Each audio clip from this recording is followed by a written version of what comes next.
Hey, Theresa, how are you? I'm delighted to be here. Thank you so much for inviting me, Scott. It's my absolute pleasure. I so enjoyed your most recent book about intuition and empowering your inner psychic.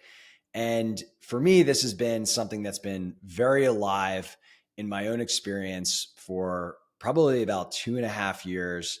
And I thought to kind of kick things off, maybe we could just first start with a background about you. Who are you, Theresa, and when did this magical part of your life come to the forefront? Well, who am I? I'm still trying to figure that out. And that's right. I write so many books because some of them are like therapy. It is trying to find out who am I? And that's the journey of all our lives, finding out who on earth we are, understanding ourselves better and our reason and meaning. But if you want the facts, I was born into a family of traveling spiritualists. So I grew up in a family of people who saw dead people. At the age of 4, I was taken to mediumship demonstrations. It was perfectly normal and natural for me to believe that there was an afterlife, that people had psychic abilities. Now, the problem with me is I didn't really see dead people myself or have psychic abilities. I had a very vivid dream life and was highly intuitive, and I believed in coincidences and all that. But I was surrounded by people where it was the norm to see auras and angels and communicate with the other side. So it was kind of Wow. confusing to me to be born in that kind of family, and not feel that I had the ability myself. So I kind of went on a journey to learn everything I could about it. And I was home educated. So somehow, I still don't know how. I think the angels must have been guiding me. I ended up at King's College, Cambridge, where I read theology and English, and I specialized in dreams, in religion, and everything like that. And then I was able to use my encyclopedic knowledge, and also having been born into a family of psychics and spiritualists, to write book after book after book after book in this area to get the word out there, that there is more to us than more to every one of us than meets the eye. We are infinitely mysterious beings, and there's so much within ourselves to discover, waiting to discover. And most people, they spend their lives trying to find their meaning externally in what they do, Yes. and there's a place for that. But true fulfillment can only be an inside out job. And really, my latest book is kind of my magnus opus. I say that it kind of condenses all the research I've done and all the books in this area and puts it out there. And that's one of the reasons that I love the book because so much of the things in this realm of conversation are things that science does not really yet understand. And I think you did an excellent job at talking about some of the science around intuition, extrasensorial perception, and lots of things that are experienced directly, but we don't necessarily have a great explanation for. A question that I have for you is, you know, just looking at the title, Empowering Your Inner Psychic, how do you define the difference between a psychic ability and the strong presence of intuition? It's for me, it's one and the same. It really is. I mean, we all have this ability within us, but what most of us lack is belief in it. Yes. Because study after study shows that if you believe you are psychic, your chances of performing better on psychic tests escalate. Working with scientists and neuroscientists as I do, that's the determining factor: belief in your ability. And that is the journey of our lives, because it really is no different from extreme self belief, being psychic, making better decisions in your life. So that's what I try and put forward in the book as well. As I said, I've spent my life writing books and encyclopedias in this area, some of which have gone on to be Sunday Times bestsellers, been stocked all over the world. But it was encyclopedic, it was the theory. And what I wanted to do was to give people practical tools and techniques based on scientific research in this area. And there is a lot of research into dreams, into intuition, into alleged superpowers, much more of it out there than anybody knows. And I just wanted to put it out there for people in layman's terms, because the problem with this research is it's often hidden in academic journals and shrouded in jargon, and it's very inaccessible. So I just wanted to to put it out there so that people know that the scientific community is much more in tune with spirituality, what you teach and preach about now, Scott, than anyone realizes. Science and spirit are getting closer and closer. And also in the world of business, many great entrepreneurs and businessmen, women, are actually super intuitive. And that's why their businesses are a success, because they sense the way to go. So they're psychic without realizing it. So many of us are psychic I without realizing it. And just to say, I told you I talked a lot, Scott. I warned you that anyone who dreams and has dream recall, that's the door. My dream dictionary is my biggest selling title. It's stocked all over the world. It's in the Freud Museum. And I love dreams because it's the way to get your foot in the door with skeptics and the mainstream media as well, because whoever you are, you dream. So if you've had a dream that you recall, that's the indication that you are a psychic being, because we don't know what dreams are, why we have them, what they mean, but they're that invisible part of you. So anyone listening, recall your dreams tomorrow morning. That's your sign. That's your door to your universe within, the inner psychic that just can't wait to connect with you. That's beautiful. And I have to agree with you about the unconscious competence that many of the most successful people in the world have with intuition. Jeff Bezos is, I think, the second richest man in the world. He's a notorious, hard charging, ruthless businessman. And if you listen to him talk, he talks about how he doesn't make a single decision using logic and data and relies entirely on intuition. And I could be totally off, but I don't know that Jeff is an incredibly spiritual guy that has been working on cultivating his intuition and inner psychic, but he clearly is in touch with it. And to me, you know, whether it's Steve Jobs, the founder of Spanx, Steven Spielberg, all of these people talk about trusting the inner voice and the inner guidance and where that can lead you. And it's so, it's just such an ironic thing to me, because here some of the most successful people in their field credit this for their success. Yet paradoxically, as a society, it largely goes unrecognized, and no one even tells us that we can improve it. You Um, can improve it. You can. And that's what the book is all about. But what you're saying with Jeff Bezos, for example, it's about something feeling right, being excited and being energized about it. Because if you're not excited and energized about something and it doesn't feel right, you're probably not going to do as well. And that's what he's talking about. That's the inner psychic coming out. This is the direction you need to be heading in. Now, sometimes things can feel right and they go wrong. And what I love about Jeff Bezos as well, he's very open about making mistakes. He has the courage to fail. And if more of us had the courage to fail, experiment, but to learn and grow from each of them, then we're living a life of true meaning that can take us in the right direction where we need to go. And that's what I learned with working with scientists, is the spirit of experiment. You mm, experiment, go out there and fail again, people, right? Because you learn from it. It's the fear of failure that holds us back. It's the fear of trusting our gut instinct which holds us back. It's a fear of our own abilities. It is always a fear of, of being greater than we think we are that holds us back. And we've got to break through that. And you're right with Jeff Bezos. Actually, of course, he's because he loves Lord of the Rings, doesn't he? With that, although you know, Amazon's Rings of Power, I didn't think actually was the best decision, but that's another podcast. Um, because he invested all this money in doing it. But yeah, that's a deeply spiritual text, Lord of the Rings. It's a book of life wisdom, and I do kind of have references to Lord of the Rings in my inner psychic as well. But that again is another podcast. But you mentioned Steve Jobs, for example. In his biography, well, the autobiography written about him just before he passed, he looked over his sister's shoulder and said, "Oh, wow, what was he seeing? Nobody knows." You know, and all these great people who are they are visionaries. They are visionaries because they sense a future. They can visualize a future. That is being psychic. That is being precognitive. I've studied a lot of research into precognition, premonitions, and people who are pulling the world forward, they sense how the future should go.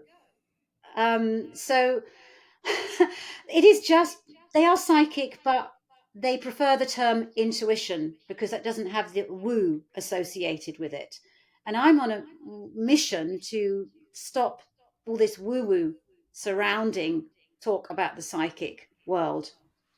It's You know, just it being human. It's in us all. We all have had a hunch coming true. We've all had a dream that played out. We've always sensed something and then it happened. We all have these experiences. They are the norm and not the exception.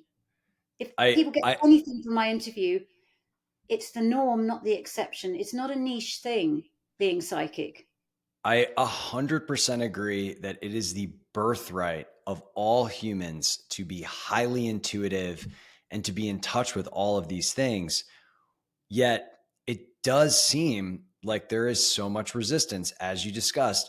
How do you help people? What is your advice for people that potentially have an interest in exploration of this, but they just feel that resistance to trusting, that resistance to exploring? How do you work with people to help them overcome that?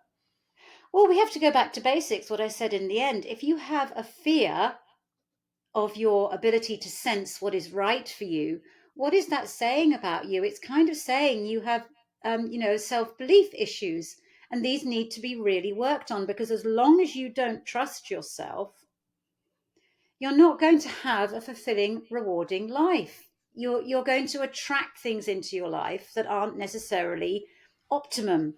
So it's about working on that self belief. How do you do that? That is the journey of our lives. Self belief, and then that follows self love, is the hardest thing for reasons I don't quite understand. A lot of us struggle with self belief and self love. Now, it can have to do with childhood stories and patterns and how we were raised as children. So you need to go back and re-script all that. You need to mental time travel and go and visit your childhood self and find out where you got this negative messaging from, where this lack of self belief and self trust came from. And that takes time. Yeah. It's about mental time traveling, being there for yourself, parenting yourself again, and telling yourself, you can do this. I'm going to parent you. I'm going to be there for you. It's having your own back. And that's really what being psychic is. It's understanding that there's a part of you that is separate from your body, separate even from your mind, is watching over you, your higher self, if you call it that, your future self that wants the best for you. It's connecting with that. Now, this does sound supernatural to a lot of people. They struggle to understand how there can be a part of themselves separate from the material. And, all I would say again is what I said in the beginning: you dream. Everyone, even if your dream recall is poor, will have had a dream memory on waking where they went to an alternative reality overnight. And it felt so real. What was going on there? That's the part of you you've got to connect with. And you can do it. First of all, through dream journaling, dream recall, dream decoding. Then through simple meditation every day. Meditation is the key, the absolute key to unlocking your psychic abilities, because study after study shows that people who say they aren't psychic, or they haven't had a premonition coming true, or a dream coming true, or regular dream recall, when they do a consistent course of meditation, just for a few minutes a day, they start unlocking the intuitive, creative areas of their brain. So do some simple meditation every day, and you will start connecting to that part of you which observes you. And if Yes. you understand what I mean, there's a part of you that is always watching yourself. And you do connect with that in the dream state, but you can I, connect with it in the waking state as well. Like, I'm conscious at the moment that my future self, the self that is going to be watching this interview when you post it, thinking, Theresa, don't say that. Why did you say that? And I'm conscious that my future self is here, and it can really help you raise your game.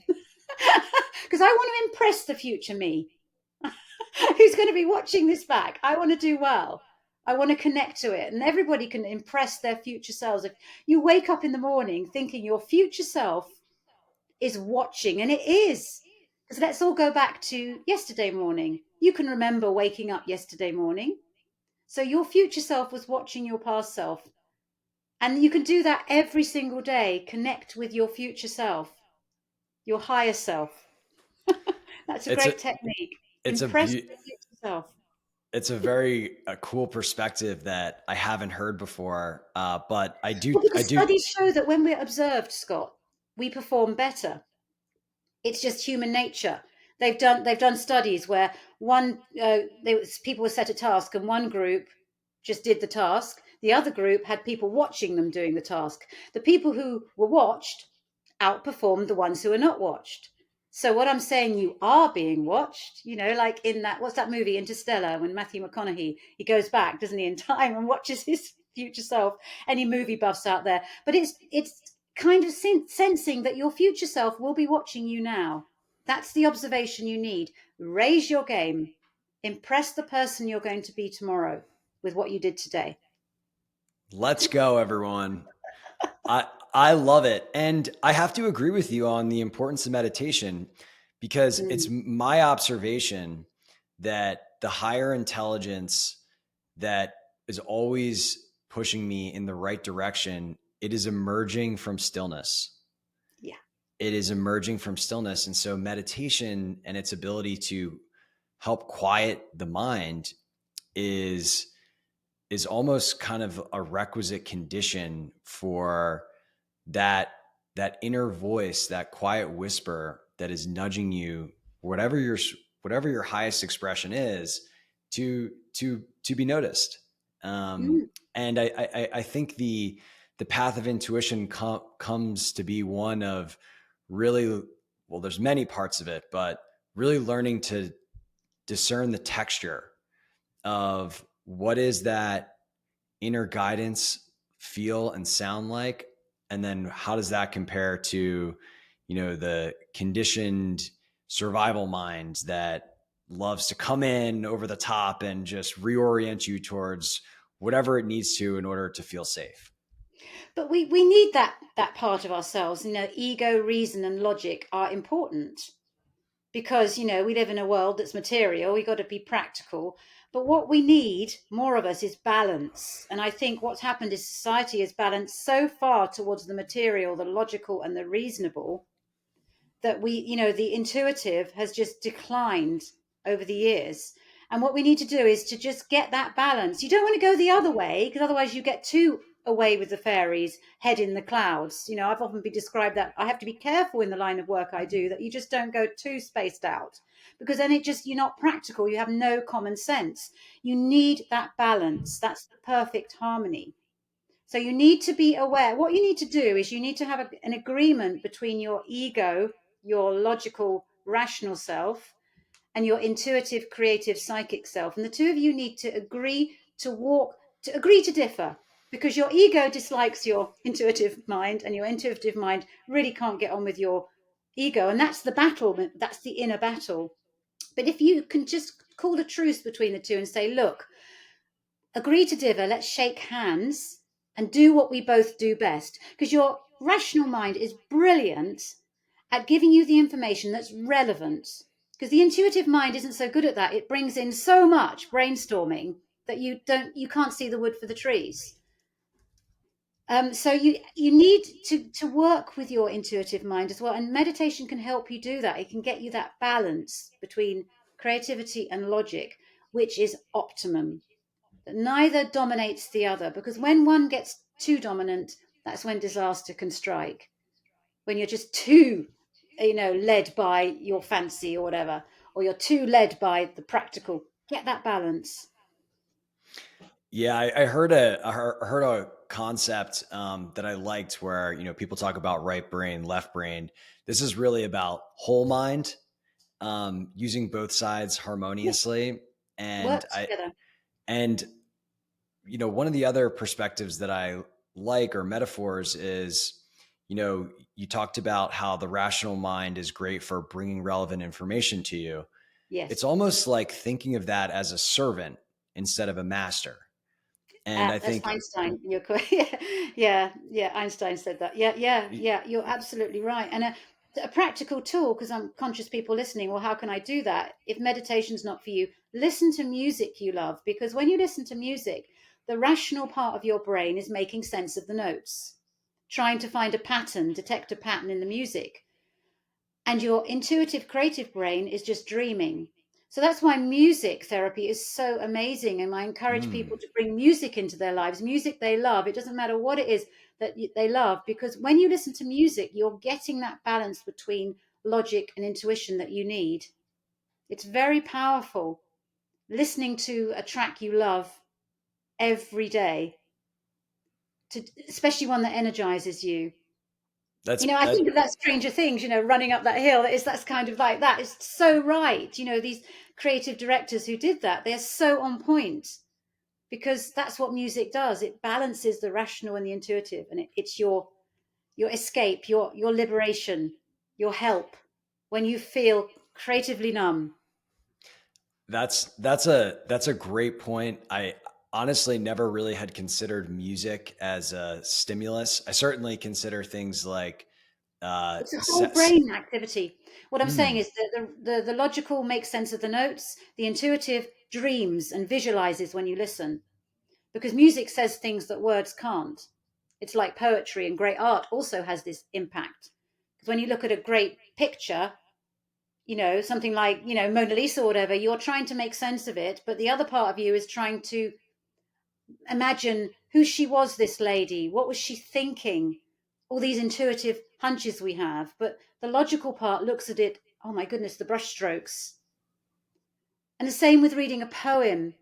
Your mind tries to make a rhythm and to see a pattern, your logical mind, whereas your creative mind sees all behind the words, all the hidden meanings and symbols.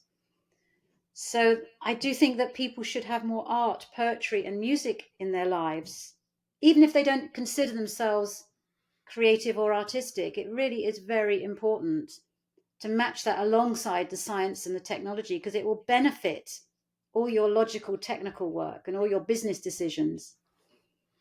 well, I think I totally agree. And I think that a lot of the ability to bring in more art and creativity comes back to the reprogramming. Mm. And I can speak to my own experience where I had lots of programming that was about self-worth issues. In a deep state, I had an experience of when I was in kindergarten. I was on the bus and some kid called me a worthless piece of shit As over, children do. Children yeah, are over and hard. over and over again. And that was the initial imprinting for this I'm not good enough. And that drove me to become obsessed with achievement as a strategy to invalidate that experience for, over Yeah, because 12. you're kind of saying, I'm going to show you. And actually, these negative experiences can sometimes be a great spur. They can actually, something that somebody said can actually give you that drive, so that it's not all negative. However, what happens often for successful people like you, that you do get this success that you hoped for, and you have proved to other people and the world that you have worth. That person that child in the bus, you've proved it, but it still feels empty. And Mm, the reason it feels empty is it's because it's been external focused. It's going back in time. You have to mental time travel to that child that you were, and just shower it with unconditional love and self-belief. You've got to mental time travel back and be there for yourself in the past, and say, you're going to pull through, you're going to do this, you're going to be okay. And then what you've got to work on is happiness not being dependent on this amount in the bank, this relationship, how I look, how popular I am. And we're all programmed to think that's success. Oh But yeah. if it was the definition of success, why are so many wealthy, attractive, talented people deeply depressed? And it's because the inner world hasn't been built up alongside the construction. I And completely yeah. I completely agree. And it took me a long time to realize this. And where I was kind of going with this is the recognition and difference between kind of these compulsions that are driven by the programming that often drive the achievement versus true inspired action Yeah. versus doing something because you want to do it because it feels good. And I was not able to do that, which includes things like getting in touch with your creative side and thinking that's okay. Because oftentimes it's balanced with achievement if you've had the programming that I had. And, things like making time for art that isn't really productive doesn't really make sense to someone that's entirely externally focused on achieving. And it's just been a really interesting experience where unless you're able to do a lot of that inner transformation work and resolve a lot of those issues, I feel like you're kind of running with a weighted vest and Yeah.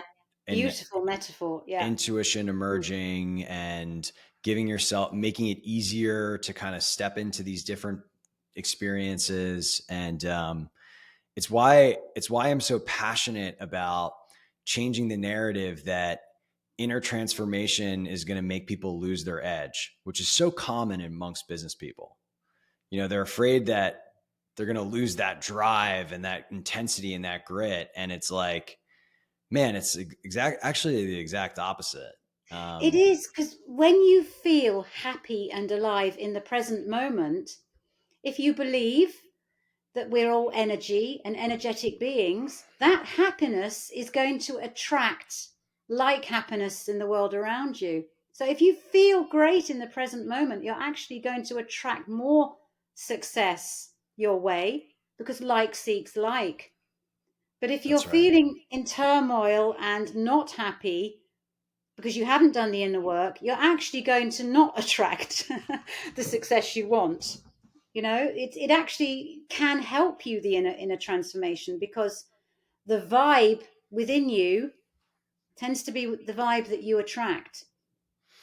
I agree, and I've seen this time and time again. And I think one of the big challenges here is that people often don't even know that they're not happy, and they don't know the beliefs that exist in the subconscious that they're attracting. No, you're And right.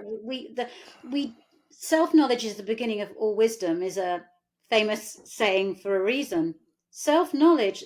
I mean, really, we're all looking outside ourselves to gurus, to teachers, to jobs, to relationships, to things for to understand ourselves. When really, it's just like the Wizard of Oz.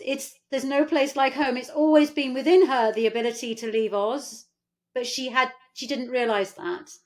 And we can see it in great novels, in great movies, in this similar message. This life wisdom is out there. It's within you. The magic is always been within you. It's not out there. It really isn't. I, And for me now, I've been around a long time, and like you, a lot of I had many goals that I wanted to achieve, and I was able to tick them off.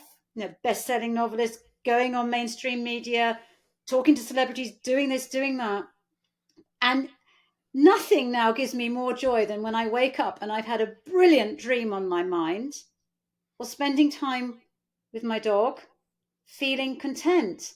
Those bring me more joy. And if I don't feel joy in those, I feel disappointed with myself. The rest is icing on the cake.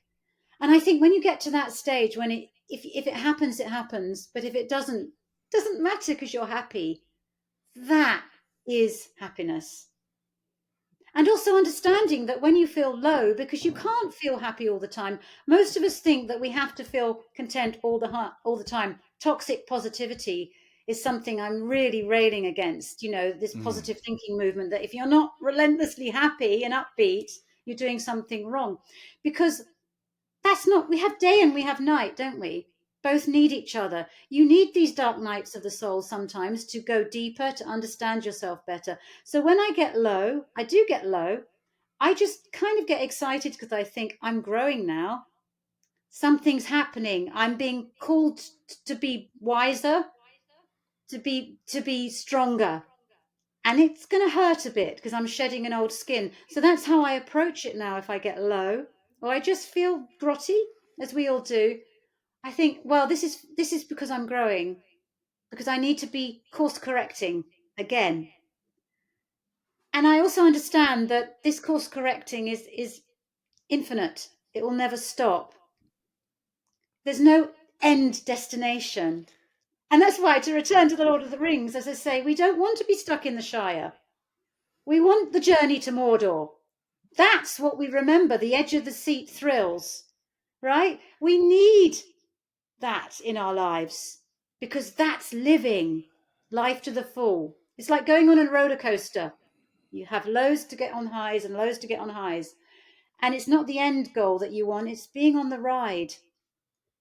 And I'm trying to express that in everything I do at the moment. Enjoy the ride, because if you're not enjoying the ride of your life, what is the point?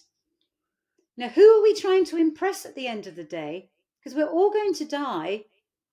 However important we are, even we end up being president, doesn't, we're all going to die. We're all going to fade away. All of us are not that important in the general scheme of things. So, what is the point if you're not enjoying your life?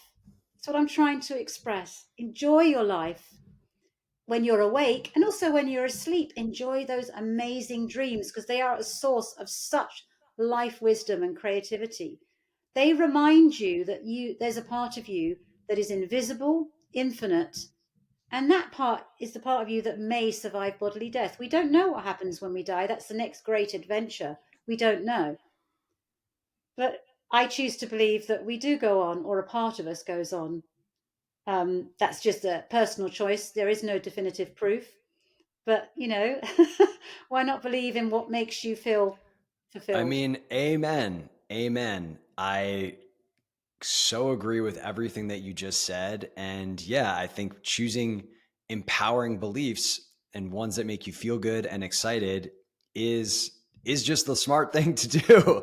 Um, Also and learning when you feel low. When you feel low, because it's inevitable. It's not, if you feel low, you're not doing anything wrong. You haven't failed, as a human being. This happens. We have night and night, we have day, as I'm saying, and every human being has a shadow side. And what you've got to do is when your shadow, greets you in your waking life or in nightmares, in dreams, you don't run from it or repress it. You turn around and you say, hello, let's talk. What do you want me to learn for my personal growth? And most of the time, all your shadow wants is to be acknowledged and understood. And sometimes it wants a hug as well. It just wants to know, it wants to be noticed. Because your shadow, your golden shadow, as it were, that's what I say, it needs recognition because it's got the most valuable lessons for your personal growth, are offering in things that you repress, deny, avoid, or fear. So start loving your fears and what you repress and deny, however ugly it is. If you understand it, communicate with it, and are aware of it, and then choose to do the right thing, that's personal power. That's true success in life. that it is the inner adventure that you're describing, and Yes. relative to the outer adventure, which is still wonderful. I think it's the best when they work together. I have found the inner adventure and inner exploration of that landscape to be the greatest adventure of all time.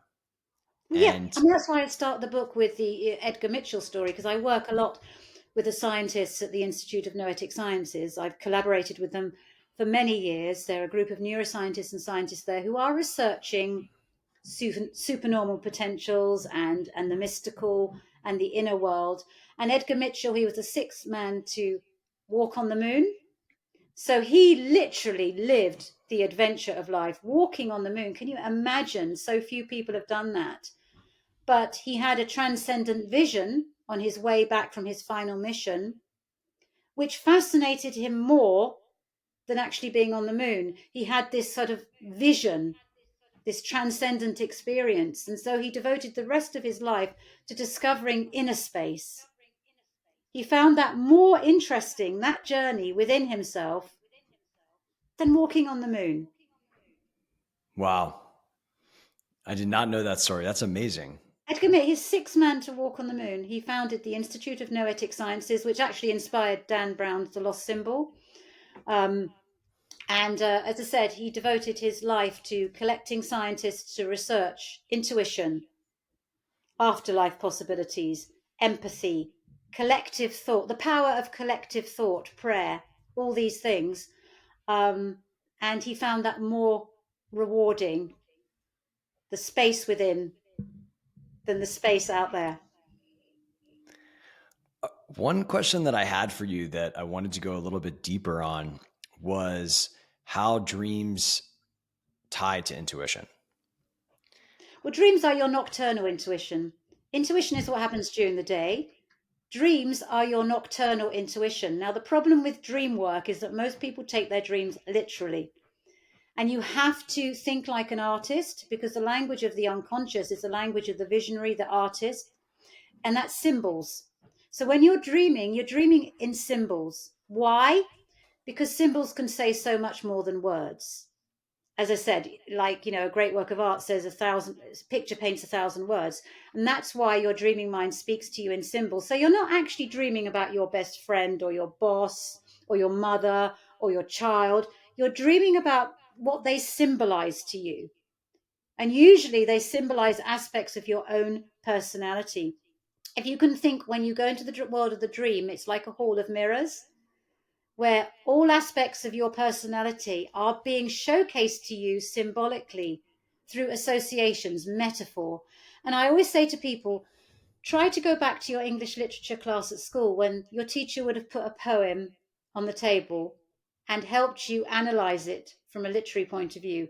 Where's the alliteration? Where's the assonance? Where's the punning? Where's the pathetic fallacy? Where's the symbol? Where's the metaphor? Where's the association? That's exactly how your dream speaks to you, like a poem. It's your night poetry. So, and it's your intuition sending you a message in your sleep. And it breaks my heart that people wake up every morning and all this precious wisdom they don't bother with. So the first thing you can do if you want to be more psychic, when you wake up in the morning and you have a story, a scenario, however bonkers, because dreams are bonkers, you go quietly and safely insane every night in your dreams, safely, write it down. And then later in the day, do some brainstorming. And the way to do that is to take one of the symbols, right? Say a pencil appeared in your dreams. What's the first word that you associate with that? School. And then see where that leads you. And you will know when you've hit on the correct interpretation of your dream when you get that light bulb moment of certainty. So think of your dreams as your nocturnal intuition. That's all. That's beautiful. Maybe just out of curiosity, like, do you have any recent examples of a dream that illuminated something in your own life that helped you in a positive way? Oh, all the time. I mean, I have dreams of going up in hot air balloons sometimes, which is kind of a warning to me. Stop talking so much, Theresa, get down to your work.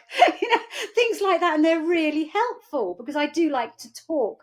I do a podcast myself and sometimes I interrupt my guests too much. And my dreaming mind is confirming that because I was in this hot air balloon in my dream, and it's just like, this is so powerful. Even my inner psychic is warning me, telling me how I can have a more optimal experience on my own podcast, things like that. I also sometimes in my dreams will have potential glimpses of the future, that I will see something in my dream, and then a few days later that feeling, often it's the feeling rather than the situation, plays out in my waking life. And whenever that happens, I stop and sit down because it's a PowerPoint moment. My nocturnal intuition has drawn my attention to something that played out in the future for a reason. And I sit down and just reflect and think, this is a moment when I need to be really reflective. And I encourage people listening, if you have had a dream, and then the next day, something from that dream plays out in your life, that's a really powerful precognitive hit, intuitive hit. Why did your dreaming mind highlight this specific person, this specific object, this specific emotion? Because your greatest opportunity for learning is there and growth. That's a really just eloquent way of answering a question that I was about to ask you, which is, I can imagine a lot of people that maybe a lot of this information is new to, hear the advice to write down their dreams, and it's kind of like, well, why? Like, what Well, is did you know what? dreams have changed history? Sorry, I'm doing it again in my hot air balloon. I'm so sorry. But dreams have changed history. Einstein was a vivid dreamer. The theory of relativity came to him in a dream. Many major inventions, and even Google was a vision in a dream. I did not From know Larry that. Page, he had read his biography. He had a dream. He was at Stanford and he didn't know what to do with his life, but he loved tinkering with old computers, so they were lying around his room. So the last thing he saw before he went to sleep was all these old computers. And in his dream, all these old computers, everything went on one page. He got up in the middle of the night, always a sacred time, actually, the early hours of the morning when you're most creative, wrote this dream down and thought, is this possible? And he thought, this might. He did some sums. He dropped out of Stanford. A few years later, Google. And that arguably changed so many lives, all from a vision in a dream. But I could give countless examples, especially in the world of literature. The first science fiction novel, Frankenstein, A Vision in a Dream. Stephen King, many of the plots of his greatest works, which millions love, came to him in a dream. And you can tell that, can't you? And I tell you why. In the dream state, you see, the only thing missing in a dream state is your logic and your reason. It's gone to sleep with your body because your body's asleep along with your ego, logic, and reason. But your intuition, your intuitive part of your brain, is wide awake, and it's not weighed down by pesky logic and reason saying, no, you can't do that. No, you can't do that. So you can, in the dream state, make connections that you just wouldn't allow yourself to go there in your waking life. Right? That's why many great inventions, works of art, Salvador Dali, he calls his artwork photographs of his dreams. But that wonderful persistence of memory, one of his greatest works of art, that's from the dream state. But in the waking state, he wouldn't be able to have that level of connecting something so random with something else. And that's often where you get leaps forward, don't you, in humanity? When something from one world, one area of life, connects with something that you'd never connect them together. And you can often only do that in the dream state or the meditative state. When your body is deeply relaxed and your logic and your reason have kind of gone to sleep and is distracted. That's why often creative insight comes when we're showering or walking. I'll tell you why. Because your logic and reason, your ego, is distracted by the task of walking or driving. You see what I'm trying to say? Yes. And you're distracted it. So you've given it something to do that it's good at, which is keeping you, standing up or making sure that you're clean. But the other part of you is still firing away. And that's why you get eureka moments in the shower. It's dead simple because you distracted the material side of you, the bodily side. But in the dream state, that's taken to extreme levels because you are asleep fully. Your body's fully asleep. And as I said, the only thing missing is reason and logic in dreams, enabling you to make those creative connections you just couldn't do when you're awake. And that's why I often say to people, if they have a problem, is to incubate a dream and to write down what they want their dreams to help them with before they go to sleep, and then ponder that problem. See, I mean, it's not sleep on it, it's dream on it. I mean, it's age old advice. In the morning, inspiration comes. That's because your dreams have helped you make these connections. Your dreams have done it for you. It's dream on it. Theresa, what do you, I know one of the things that I think is really compelling about your work is you are so attuned to the latest science and how it is validating a lot of these things that people and call it more mystical, experienced people have known and have come to hold dear to themselves. What do you think the turning point will be for all of this to become more mainstream? I think the turning point's happening already. And I can give an example from my own life. I've been writing for a good 25, 30 years, probably in this area. And when I started, I did a collection of true life stories of people who'd had psychic experiences or believed in afterlife contact, etc., near-death experiences. Then, because those books became Sunday Times bestsellers, I was given the opportunity with HarperCollins to write encyclopedias about this stuff. But what happened is my publishers were kind of embarrassed of it, um, because 20 or 30 years ago, it was so woo woo, and typically the covers of my books would be women dancing in a field with a butterfly on their shoulder. These awfully. But that's where I felt I could do something, because I have a degree from Cambridge, and this enabled me then to not just be an angel lady, right, or whatever, or someone who who works with crystals or see auras, but I could approach scientists from my academic background and say, look, I've got all these stories from people who are writing to me about their paranormal experiences. Can I collaborate? So I was able to do that and bring it more and more into my books. So that was a wonderful development for me to do that. But I think the turning point was the lockdowns in the pandemic, because we all became contemplative then. A lot of us were isolated and alone. And what happened then is the lockdown dream phenomenon, where suddenly everybody was going online and saying, I've had this bizarre dream. And it was the inner psychic shouting, trying to get attention. And I think the world has changed so much since the lockdowns that people have seen, when you take away all these externals, you've got to have the inner life. Mm. It's start. I do worry that as we go back to normality now, thankfully, I do worry that maybe people will lose that connection to their inner self. But what I've noticed with myself is that suddenly I was actually at the end of my career. I thought I'd written about 100 books. I mean, how many Theresa Oh Cheung my books? gosh. No, I had That's in this area, crazy. and it had a niche audience. Then suddenly, during the lockdowns, ITV over here in the UK, the likes of Meghan Trainor, the singer, wanting to talk about their dreams. I was going on coast to coast, all these major things. And this happened just, again, I'd let go. Thought, well, I've done my bit. I've put the word out there that there's more to us than meets the eye.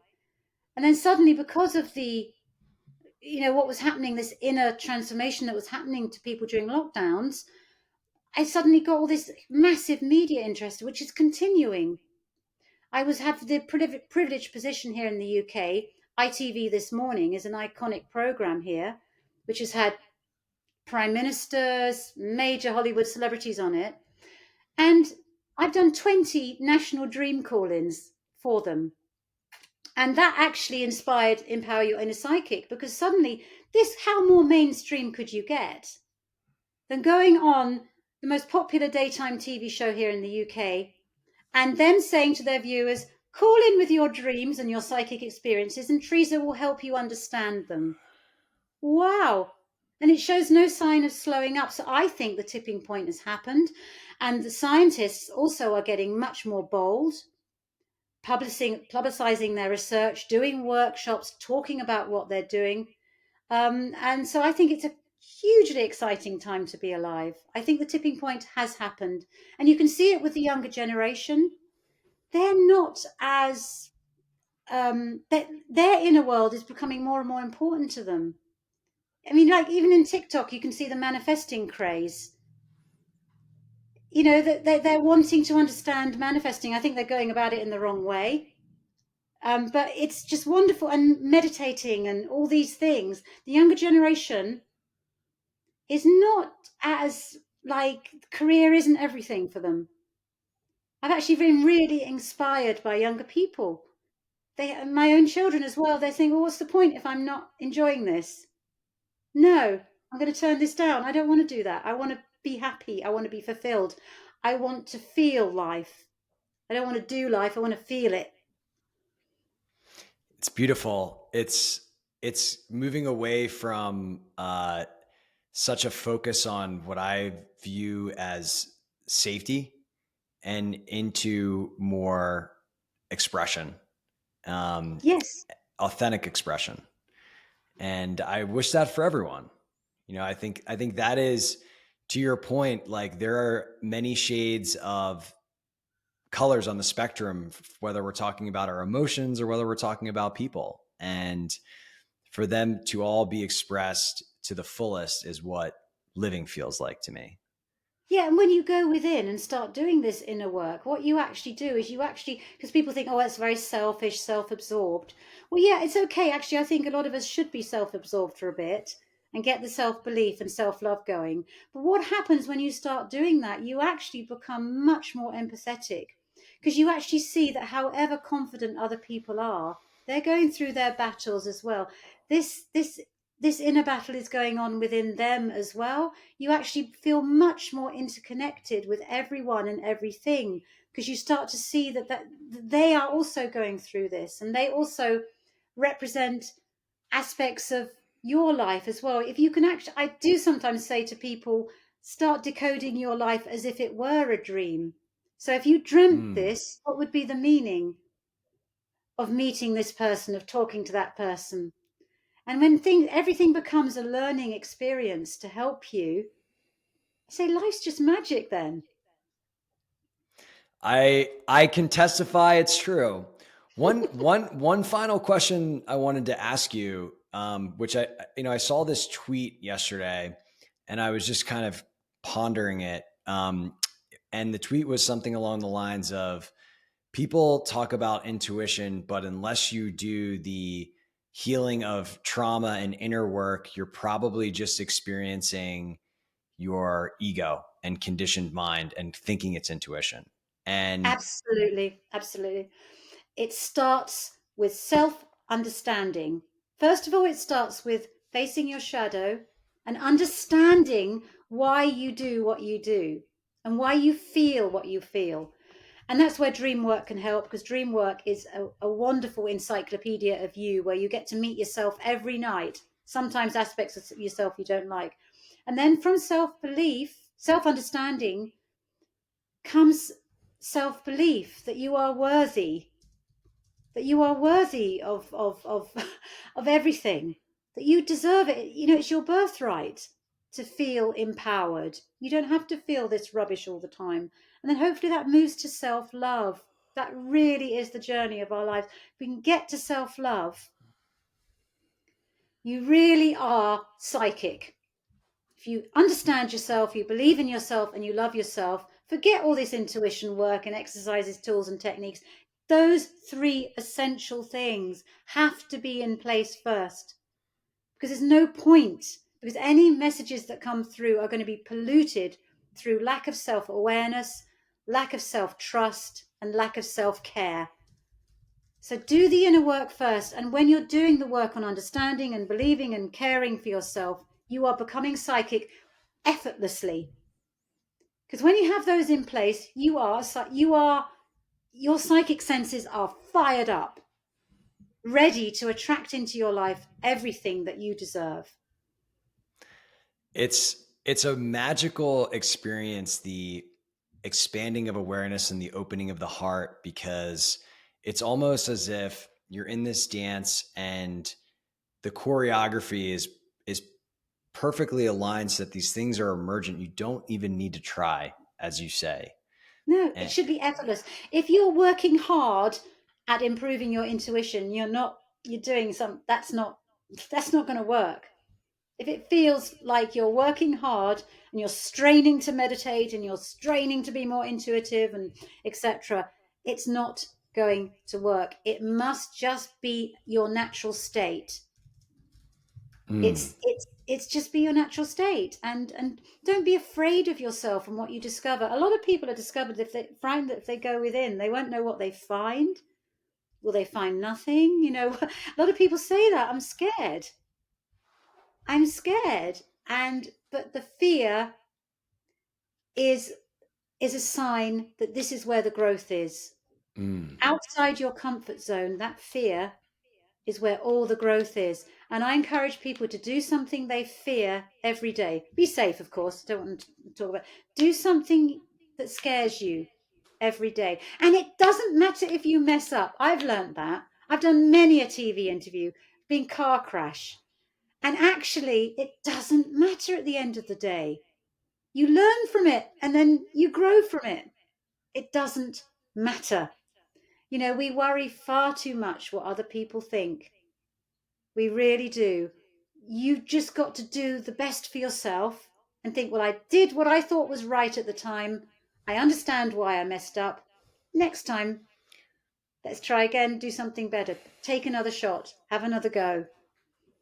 And perhaps the learning is to learn how to be more loving towards yourself and gracious with whatever happens, regardless of the outcome.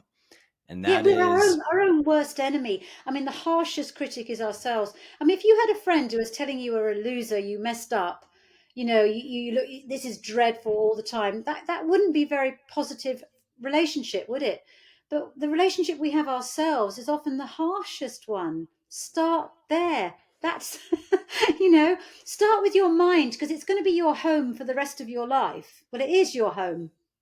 No, and in your home, most of us try to have a bit of order and have it nice so that when we come home at the end of the day, we can relax and feel good. Why don't we pay as much attention to the home that is our mind and make it a place that's nurturing, comforting, and is there for us, just like our own homes?